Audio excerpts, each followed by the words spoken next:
धाराशिवमधल्या एका शेतकऱ्याच्या शेतात पीक डावलाने फडकत होते, त्यामुळे बाहेरून बघणाऱ्या कुणालाही कसलाही संशय आला नाही।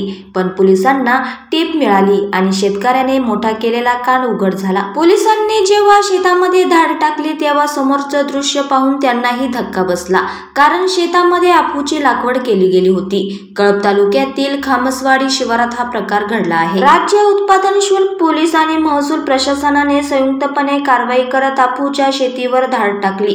शेतकऱ्याने तब्बल 1 टन अफू लागवड केल्याची प्राथमिक माहिती समोर आली आहे।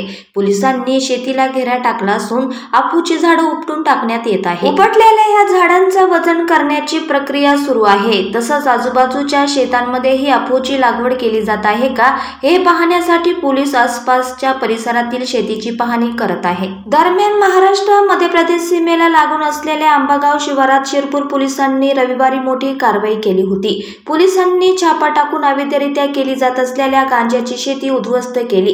गांजाच्या झाडासह सुमारे 2.25 कोटीचा मुद्देमाल जप्त करण्यात आला। शिरपूर ग्रामीण पोलीस आणि स्थानिक गुन्हे शाखेच्या पथकाने ही संयुक्त कारवाई केली।